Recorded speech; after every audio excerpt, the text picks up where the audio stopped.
Terkadang kita seringkali mempertanyakan bahwa kenapa rasa sakit itu terkesan akan lebih terasa dibandingkan bahagia.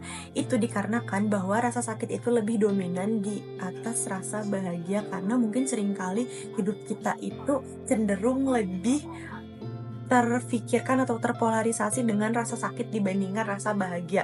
Tapi di sini aku mau berbagi tips ke kalian bahwa ternyata rasa sakit itu bisa dirubah menjadi motivasi dengan sesuatu cara agar dapat membuat kamu bangkit. Jadi di sini aku pengen ngasih tips mengubah rasa sakit menjadi motivasi untuk hidup kamu agar hidup kamu itu dapat kembali menemukan tujuan-tujuan yang jelas.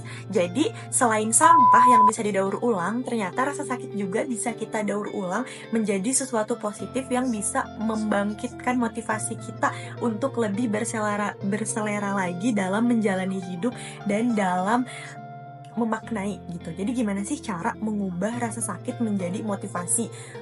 Mungkin seringkali kita merasa tersakiti, entah oleh pasangan, atau oleh pengkhianatan persahabatan, atau mungkin oleh omongan orang, ataupun oleh hal-hal lain yang membuat kita itu merasa terlukai atau tersakiti.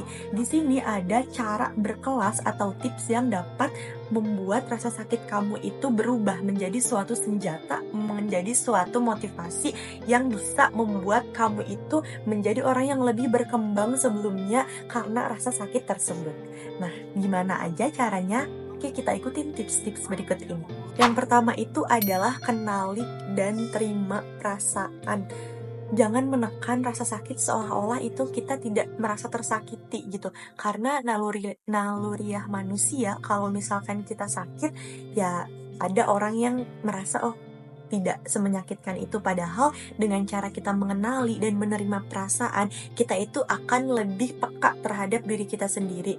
Kasih ruang atau jeda untuk diri kamu, setidaknya jika kamu perlu menangis, kamu gak apa-apa banget buat menangis. Jika kamu perlu mengekspresikan perasaan sedih dengan membuat status, gak apa-apa, karena itu adalah bentuk penerimaan diri kamu terhadap perasaan atau rasa sakit yang saat itu sedang kamu hadapi.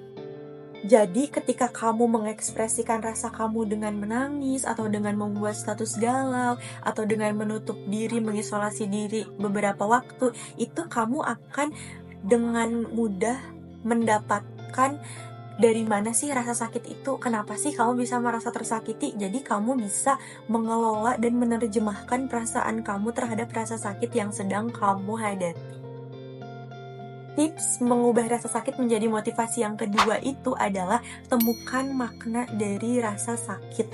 Kamu harus belajar untuk mengambil pelajaran dibanding hanya mengutuk dan mengeluh atas rasa sakit yang kamu dapatkan atau rasa sakit yang kamu hadapi. Karena segala hal di dunia ini, entah itu sakit atau bahagia, semuanya itu memberikan makna dan memberikan pelajaran jika kamu mau menganalisis rasa sakit tersebut.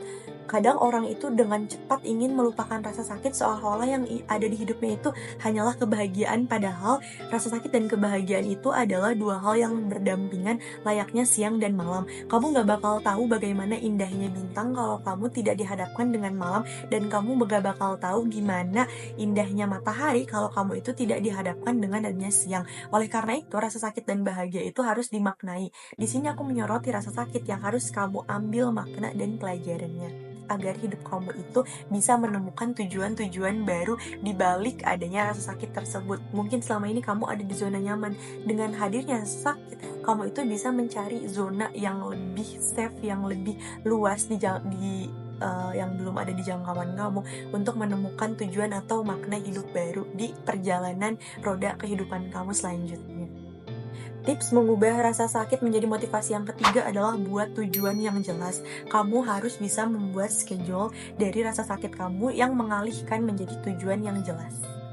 Tujuan yang jelas dari rasa sakit kamu ini merupakan bentuk pelarian kamu ke arah yang lebih positif. Misalkan dengan cara mencari hobi baru, mencari pengalaman baru, bertemu orang baru, membuka relasi baru, atau lain sebagainya. Tips untuk mengubah rasa sakit menjadi motivasi yang selanjutnya akan aku bahas di part 2. Jangan lupa ditonton.